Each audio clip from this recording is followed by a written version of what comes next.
Okay, let's unpack this. Welcome back, everyone, to another deep dive. We take a whole stack of sources, find the key insights, the most important bits, and bring them straight to you. Today, we're diving into something really fascinating. It's a teaching from Brother Mike Joseph of King James Bible University, that's KJBU. Now, Brother Mike Joseph, he's been studying for some years under Elder Michael Johnson, who's a pastor, master Hebraist of biblical law, truly a world expert in Paleo Hebrew.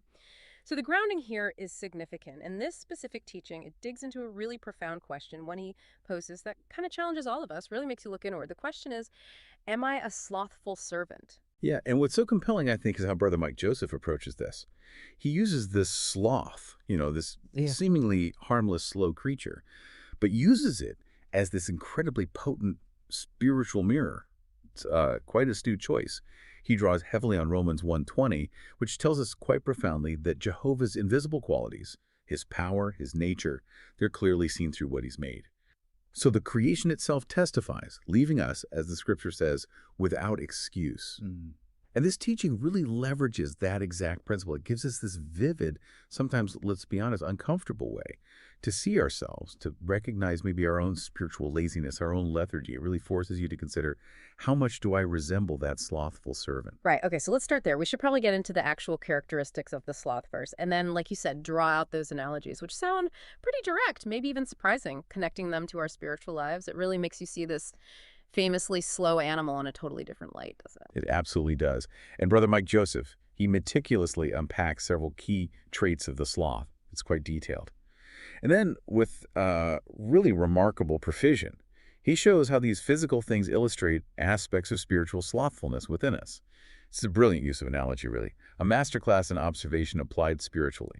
So let's start with one that might seem a bit counterintuitive, especially for an animal living up in the trees. Blindness. Physically speaking, sloths are, well, they're adapted for low light. They're pretty much functionally blind in bright daylight. Their vision really struggles when the sun's at its peak. And what's more, they're colorblind. They are effectively creatures of darkness, or at least dimness. That's where their vision works best. Okay, blind in daylight. How does that become a spiritual analogy? Well, it becomes this stark mirror for spiritual blindness. Think about it. A person showing spiritual slothfulness often struggles, like really struggles, to see or grasp clear truths. Even when spiritual knowledge is laid out plain as day, right there in the noonday, which is a metaphor for a time of absolute clarity, of spiritual opportunity, they end up groping around, almost like they're physically blind, even when understanding should be easy, right there for the taking. And this inability to see clearly, especially in the light, it means they just don't prosper spiritually. They stumble. Huh. That's striking. So it's not just a physical limit for the animal, it's almost like a chosen state of not seeing for us, even when the truth is like shining right on us, an act of turning away. Precisely, you've hit it. It implies an active avoidance of clarity. And Brother Mike Joseph doesn't just leave it as a nice idea, he anchors it in Scripture. Deuteronomy 28:29 gives us powerful warning, doesn't it? About those who shall grope at noonday, as the blind gropeth in darkness. And that happens if they don't listen to Jehovah's voice. It describes a state where knowledge is available, the day is bright, but the blindness remains because of disobedience or just refusal to engage. Right, the refusal. And then consider John 9:4. I must work the works of him that sent me while it is day. The night cometh when no man can work. This verse really stresses the urgency, right? Act while there's light, while there's opportunity. But the slothful person, much like the physical sloth, ironically chooses to grope around during the brightest time. They're blinded, not because Jehovah is providing light, but by their own unwillingness to seek, to understand, or to actually do the works required by the master. It's like a self-imposed dimness, a blindness that comes directly from not putting in the spiritual effort. That really sharpens the focus on missed opportunities, doesn't it? And maybe even self-sabotage through just not doing anything. Okay, so moving from sight to movement. The sloth is, well, everyone knows this, it's the symbol of extreme slowness and low energy. What's the spiritual takeaway from that particular trait? Ah, yes. The physical reality here is pretty remarkable. Sloths are known to use, get this, up to 90% less energy than most other mammals. 90%. And yeah, they hold the title for the slowest mammals on Earth. Yeah. Their movements are incredibly deliberate, painstaking, almost invisible sometimes. Spiritually, this translates directly to a deep-seated reluctance, a reluctance to exert any spiritual effort. It's not just being a bit tired, it's a fundamental aversion to spiritual labor, a general unwillingness to take on tasks, responsibilities, disciplines, anything that requires work in their spiritual walk. They basically just refuse to work. It embodies a spirit of profound idleness. So it's not just that they can't move fast, it's more like they choose not to, even when spiritual progress might depend on it. Exactly right. It's a choice, albeit perhaps an ingrained one. And this spiritual reluctance, this refusal to put in the effort, it has serious consequences. Brother Mike Joseph points us straight to Proverbs 21:25. And this verse delivers a crucial, honestly, rather chilling warning. It says, "The desire of the slothful killed him for his hands, refused to labor." Notice that refuse to labor. It's active. And this isn't just about avoiding chores or physical tasks. It speaks to a deeper spiritual paralysis. It's a stagnation that ultimately blocks their spiritual well-being, their growth, their potential, the desires they might have maybe for blessings or deeper understanding or a closer relationship with Jehovah. They get frustrated. They get killed, as the proverb says. Why? Because their hands, their means of action, refuse to do the necessary work. It's like a self-inflicted spiritual wound that stops them from reaching their own desired fulfillment. Wow, the desire of the slothful killeth him. That phrase really hammers home the destructive nature of refusing to act. It paints a stark picture of self-destruction. Okay, and then there's the sloth's diet.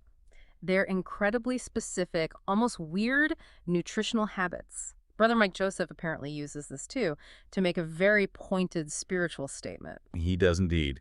Their poor nutritional habits are incredibly illustrative.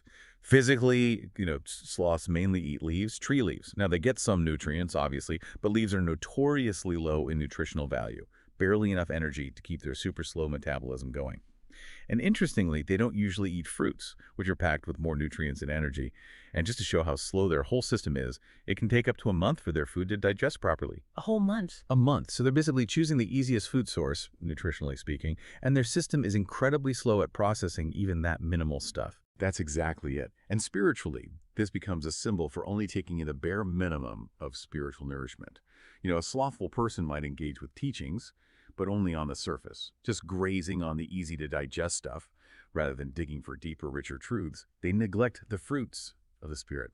And in Brother Mike Joseph's teaching, these fruits are interpreted very practically, very tangibly. They represent things like good works, giving tithes, or actively sharing the knowledge you've learned with others.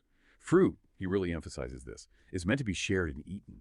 If it's not, if it's just hoarded or left unapplied, what happens? It rots. It rots over time, and its potential use just becomes vain, pointless.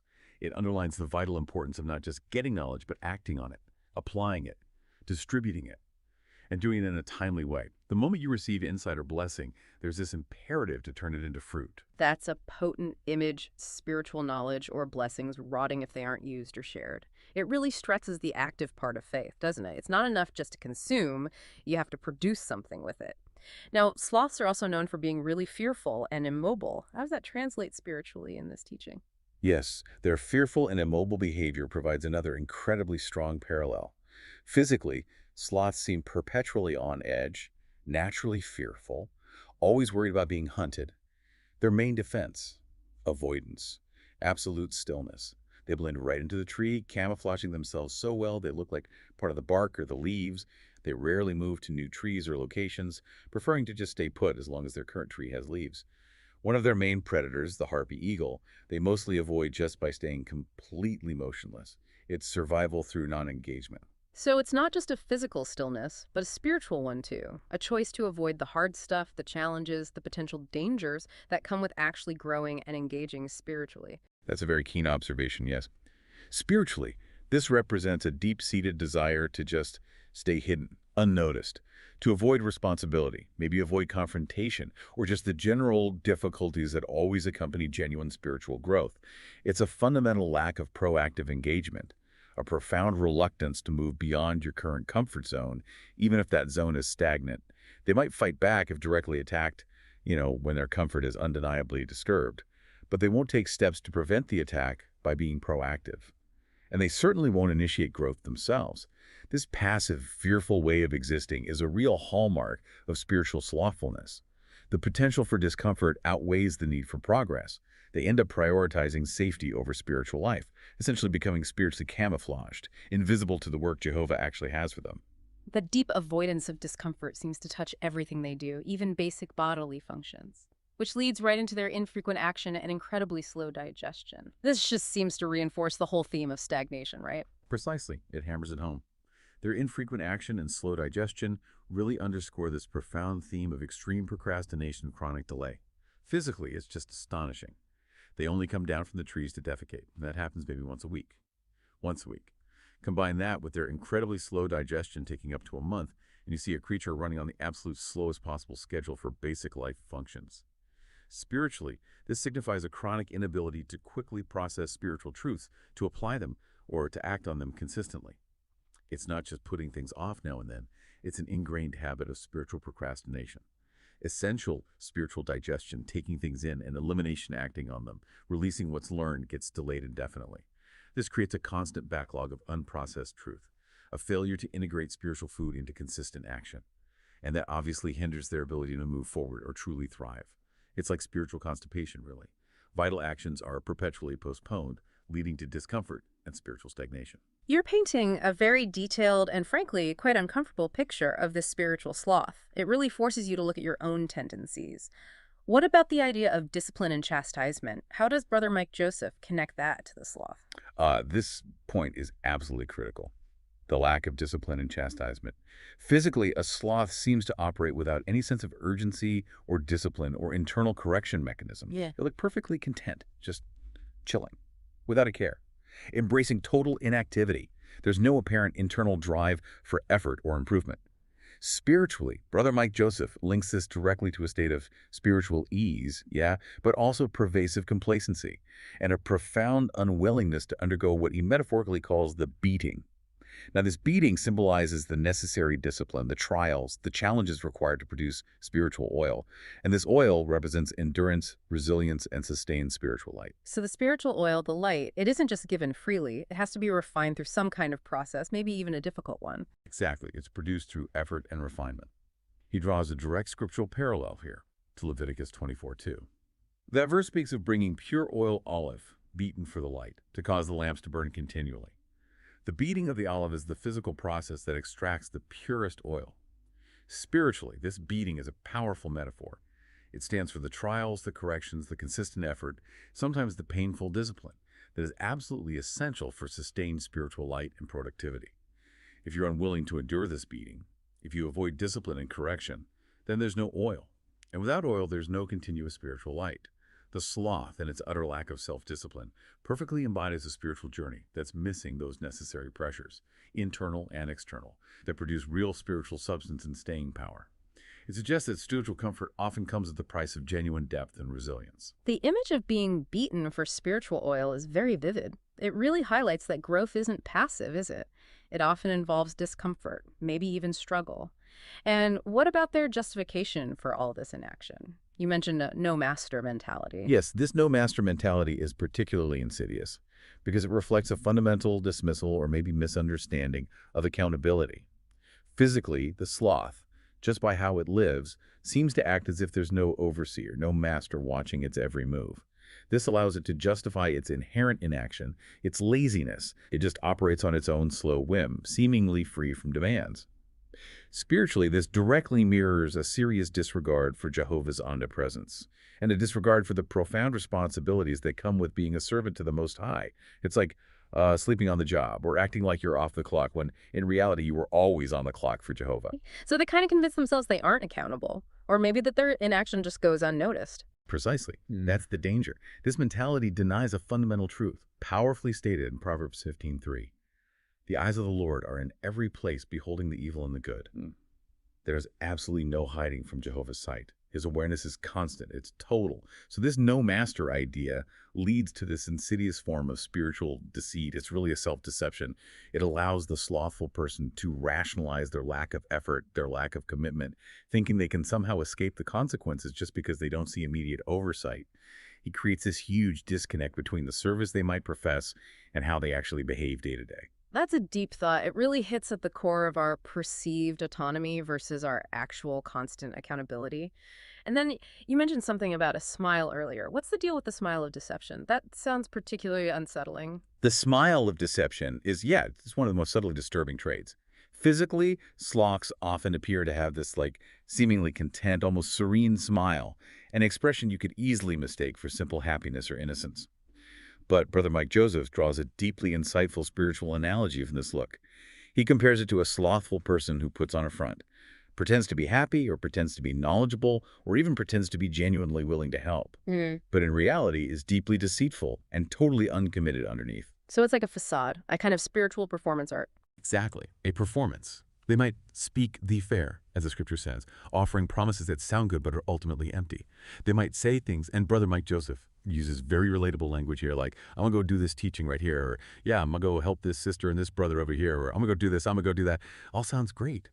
But the crucial point is they never actually follow through. Why? Because deep down, they're just chilling. They're fundamentally slothful. Their outward show of friendliness or readiness masks a deep-seated spiritual laziness. And often, their doctrine, meaning their teaching or their understanding, it comes across as lazy too. Because no real diligent work has gone into it. It's superficial. It lacked the depth that only comes from genuine spiritual labor. And this pretense, this deceptive smile, finds a really chilling echo in Ecclesiastes 13:3-7. This passage describes a scenario with a rich man. If you're useful to him, he'll use you. But the moment you have nothing left to offer, he'll forsake you. It says, if he needs you, he will deceive thee and smile upon thee and put thee in hope. Sounds nice, right? But he will shame thee by his meats, until he have drawn thee dry twice or thrice, and at the last he will laugh thee to scorn. Now that passage illustrates a very cunning, self-serving deception, an outward warmth hiding exploitation. While not exactly the same, the analogy for the slothful servant is in that superficial pleasantness that covers up deep unreliability and a total lack of true commitment. And just to add another layer, Ecclesiastes 21:20 notes, a fool lift up his voice with laughter, but a wise man doeth scarce smile a little. This draws a contrast, doesn't it, between the often loud, maybe superficial display of the foolish, which can include the slothful, and the quiet, deeper wisdom of the diligent, who might express contentment more subtly, more genuinely. So the sloth's smile becomes this visual cue, a reminder of potential spiritual hypocrisy, where the outside doesn't match the empty inside. Wow. Okay. The sloth truly does become this profound mirror, doesn't it? Reflecting so many ways we can be spiritually sluggish or even self-deceiving. This whole first part has painted a really powerful, maybe even confronting picture of the problem. So what does this all mean for us then? Brother Mike Joseph emphasizes our role, our fundamental role as servants. How does the Bible actually define a servant to Jehovah? What are our obligations in that role? Yeah, this transition is absolutely crucial because now we move from just identifying the problem's slothfulness to understanding our core identity and purpose in relation to Jehovah. Getting clear on what a servant is spiritually is key to reframing our relationship and recognizing our duties. A servant, just by definition, is someone who carries out specific tasks, specific duties given to them by their employer, by their master, and in this ultimate spiritual context, Jehovah is the master, the ultimate employer, and we, if we are his servants. So it's not just a label we wear. It comes with a clear set of responsibilities, a job description almost. Precisely. It's an active role with defined duties. And our role is laid out explicitly in Leviticus 25:55. That verse states, For unto me the children of Israel are servants. They are my servants, whom I brought forth out of the land of Egypt. And Egypt here spiritually signifies bondage, confusion, darkness. The verse reminds us we were bought with a price, redeemed from that confusion. Therefore, because we've been delivered, we have an explicit job to do. We have work to stay out of confusion, to walk in the light, and to serve our master diligently. Our freedom isn't just a gift, it's also an assignment. It demands our active participation to maintain that spiritual liberty. And to really drive home this inherent obligation, Brother Mike Joseph uses that powerful body of Jehovah analogy. It's found in 1 Corinthians 12, verses 12 and 5. It explains, For as the body is one and hath many members, and all the members of that one body, being many, are one body, so also is salvation of Jehovah. And there are differences of administrations, but the same Lord. This analogy really highlights that within this spiritual body of Jehovah, every single one of us has a specific job, a different function, a different administration. Whether you see yourself as a foot or a hand or maybe even a toe or an eye, in this spiritual organism, it doesn't matter how big or small a role seems. Each and every part must actively do its assigned work for the whole body to function correctly, to grow, to be spiritual, healthy, and effective. If even one part is slothful, inactive, it doesn't just hurt that one part, it actually jeopardizes the entire body's well-being and its mission. It's a serious call to understand how interconnected we are, and that our individual contributions are absolutely non-negotiable. Okay, so it's not an optional role we can choose to play or not. It's our core identity, bought with a price, and absolutely essential for the whole body to even function properly. That definitely raises the stakes incredibly high when it comes to this spiritual slothfulness.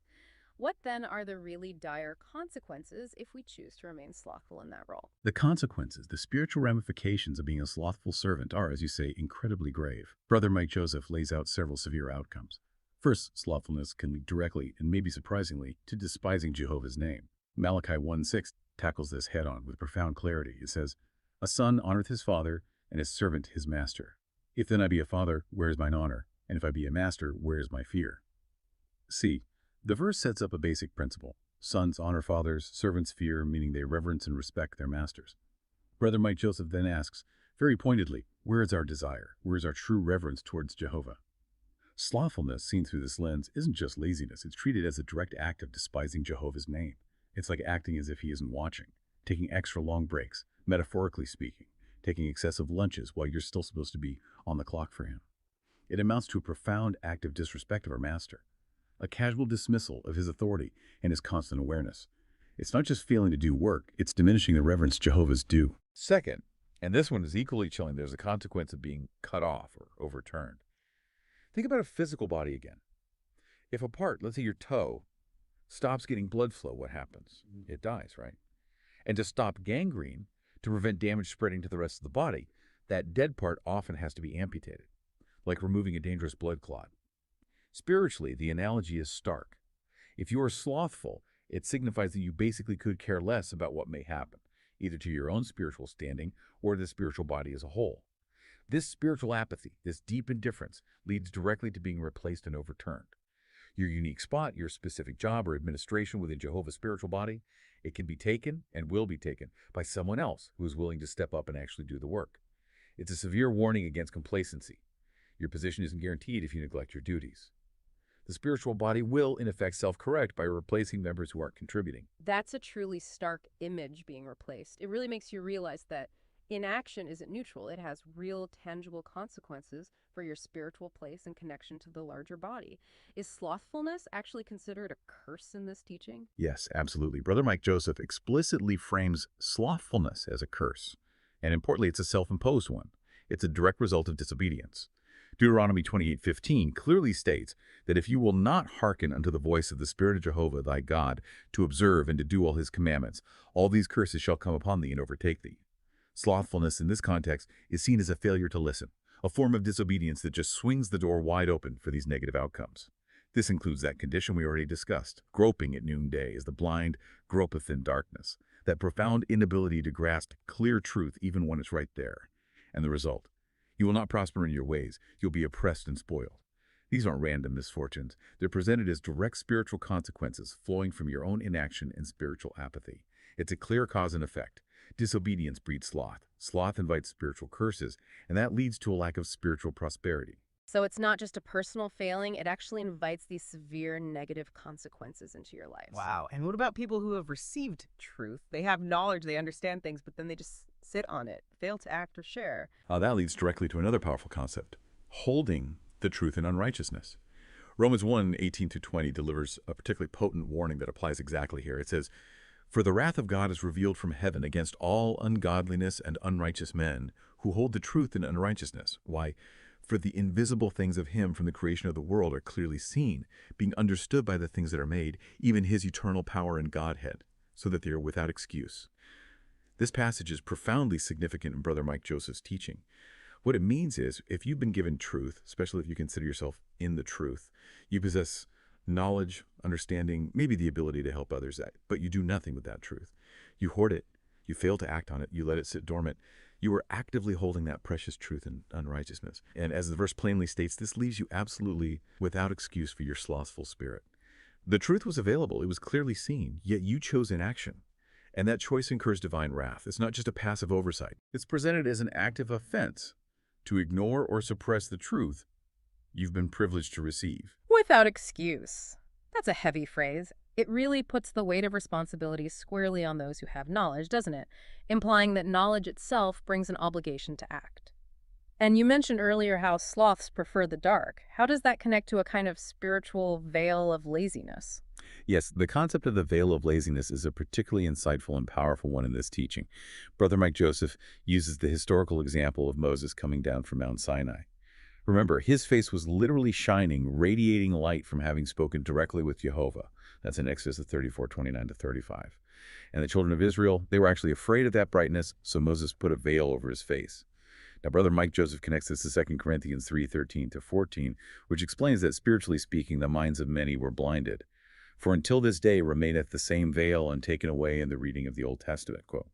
But even unto this day, when Moses is read, the veil is upon their heart.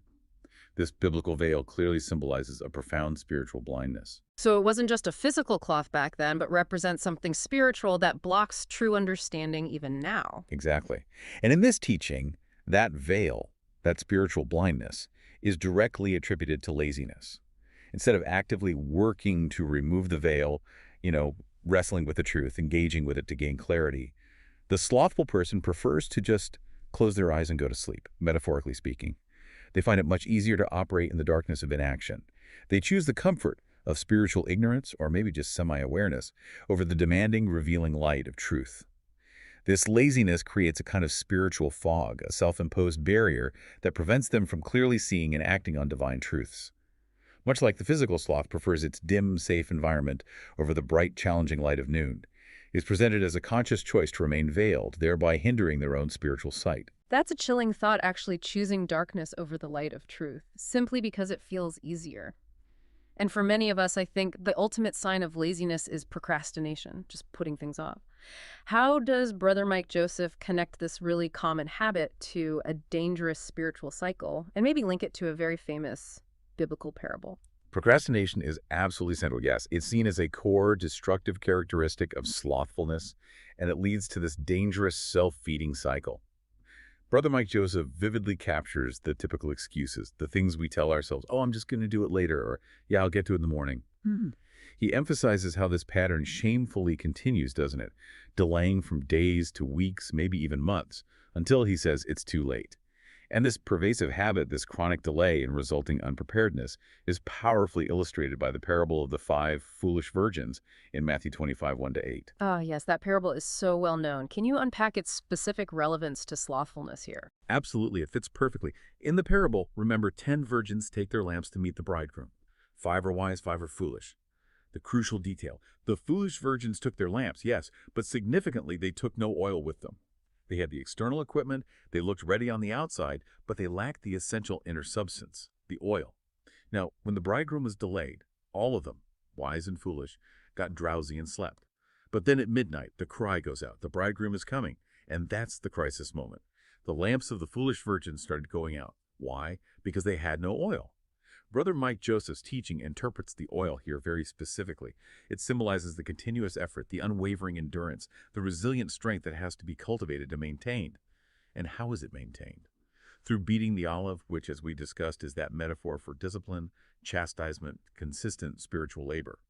The foolish virgins lacked that consistent discipline. They made no ongoing effort to acquire and maintain their spiritual oil. So they allowed their spiritual light to just dwindle and go out, leaving them completely unprepared when the bridegroom finally arrived. Their procrastination, their failure to act with foresight and diligence, meant that when the critical moment came, they were trapped by their own inaction, a state of spiritual unpreparedness born directly from slothfulness. The parable serves as a stark warning. Just having a lamp, just looking the part, isn't enough.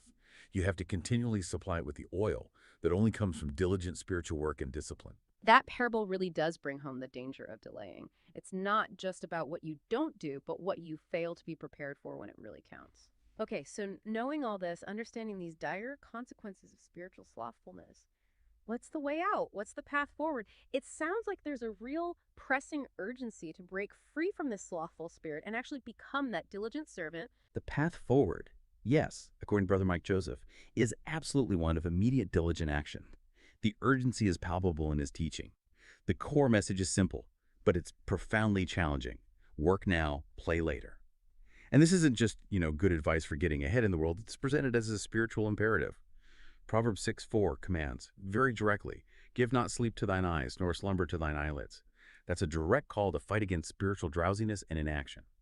The teaching really emphasizes, don't give up and say, oh, I'll do it later. No, do what needs to be done now, work now, play later. Because that temporary pleasure you might get from sleep or from idleness or just from avoiding spiritual tasks, it's ultimately vain. It's fleeting. It offers zero lasting spiritual benefit. It's all about prioritizing long-term spiritual growth and eternal readiness over that short-term comfort, that easy gratification. The satisfaction of diligently doing your spiritual duty now far outweighs the temporary ease of being slothful. And beyond just starting, steadfastness and endurance are absolutely essential to actually overcome this slothful tendency. It's not a one-time fix. Brother Mike Joseph refers back to Mark 4, verses 5, 16 to 17, from the parable of the sower again. It describes the seed sown on stony ground. These people hear the word, receive it gladly at first, but they have no root in themselves, and so endure but for a time. As soon as affliction or persecution comes because of the word, they're immediately offended, they fall away. The slothful person, when faced with the reality that sustained, continuous effort is needed for real spiritual progress, often balks. They raise objections, or they fall back into that familiar pattern of excuses. They might ask, maybe with a sigh of exasperation, "Wait, you mean I have to continually beat the olive to get oil? You mean I have to keep working and searching the book? You mean I really must show what I've learned to my brothers and sisters?" And what's their typical answer when faced with that kind of ongoing demand for effort? Their answer, almost invariably, is just another delay. A whole string of excuses. Oh, yeah, I'm going to get to it eventually. Yeah, probably tomorrow. Yeah. Okay, I'm going to definitely do it Wednesday. Man, listen, if I don't do it by next week's, seriously, just come get me. Okay. Then next week comes, oh, man, next month for sure. I've just been so busy. This perpetual cycle of excuses, this endless postponement, it has to be broken. Because, as the parable of the foolish virgins showed so starkly, nobody knows when the bridegroom, that time of accounting, or maybe the end of our own appointed time, is going to return. So spiritual steadfastness means breaking that cycle. It means embracing consistent, enduring effort, regardless of the external pressures or our own internal reluctance. It's about developing deep roots that let you withstand trials and keep producing fruit over the long haul. That cycle of excuses is painfully relatable, isn't it? And also so spiritually dangerous because you feel time just slipping away while you're stuck procrastinating. So the message then is really to do it with thy might, recognizing that our time, our window of opportunity, is genuinely finite. Exactly. Finite is the key word. Ecclesiastes 9:10-12 gives this incredibly powerful admonition, and it profoundly underscores the very real finite nature of our time here. It highlights the limited window we actually have for spiritual labor. It commands, "Whatsoever thy hand findeth to do, do it with thy might." Why? For there is no work, nor device, nor knowledge, nor wisdom in the grave whither thou goest. Then the writer continues, "I returned and saw under the sun that the race is not to the swift, nor the battle to the strong, neither yet bread to the wise, nor yet riches to men of understanding, nor yet favor to men of skill, but time and chance happen to them all." That passage always strikes me with its stark realism about life, death, and chance. It really does cut through illusions, doesn't it? It emphasizes that while everyone gets a chance, some opportunity for spiritual work, we fundamentally do not know our appointed end time.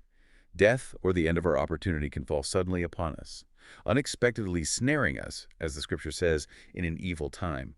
Therefore, the imperative is crystal clear. Act with all your might now, while you have the chance, while you have life and breath. Because the grave, the state of being departed, offers zero opportunity for spiritual work. No chance to gain knowledge, devise plans, acquire wisdom. It's over.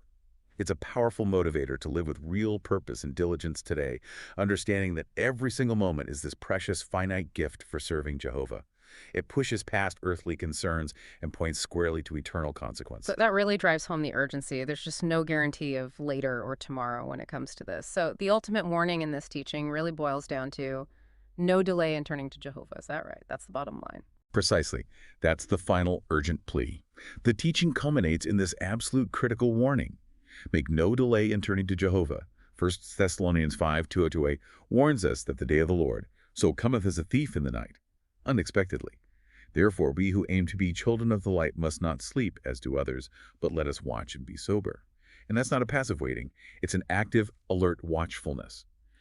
Brother Mike Joseph then delivers perhaps the most direct and potent warning from Ecclesiasticus 5:7. Make no tarrying meaning, no delay to turn to the Lord, and put not off from day to day. Why the urgency? For suddenly shall the wrath of the Lord come forth, and in thy security thou shalt be destroyed, and perish in the day of vengeance. In my security. That phrase really hits hard. Security and slothfulness. It sounds like a completely false sense of peace. It is exactly that, a dangerously deceptive feeling of safety that comes from doing nothing. The warning is stark. Do not be secure in your slothfulness. Remember that toe without blood flow we talked about. Just like that, a slothful servant, the teaching warns, will be cut off. spiritually overturned, and someone else will take your spot, your function in the spiritual body. The call is for immediate, unwavering, steadfast engagement with Jehovah, to diligently pursue the work he's actually given us to do. To ignore this warning, to keep putting things off, to persist in spiritual delay, is essentially inviting sudden destruction. A destruction that can spring directly from complacency and inaction, causing us to miss the entire purpose for which we were called in the first place. Wow. That was a truly, truly illuminating deep dive into Brother Mike Joseph's teaching, drawing on his studies with Elder Michael Johnson. The comparison, using the sloth as this mirror for spiritual laziness, going through each characteristic, it's powerful. And that stark call to action, summed up as work now, play later, it really makes you stop and rethink any procrastination, any passive approach to faith you might have. The message seems incredibly clear. We're called to be diligent, active servants within Jehovah's spiritual body. It really does. And if we just take a step back and connect this to the bigger picture, this whole teaching raises a really crucial question for each one of us listening, doesn't it? What veil, if any, might I be allowing to cover my own spiritual understanding right now? What's stopping me from seeing and acting in that clear noonday of truth? Are you truly engaging with the consistent discipline, that beating of the olive needed to keep our lamps burning continually? Or are we, perhaps without even fully realizing it, leaning into that easier path, that comfortable but ultimately dangerous, slothful spirit? Makes you think. It certainly does. Thank you for joining us on this deep dive today. We really hope this exploration has given you much to consider and perhaps much to apply to your own journey and your own walk.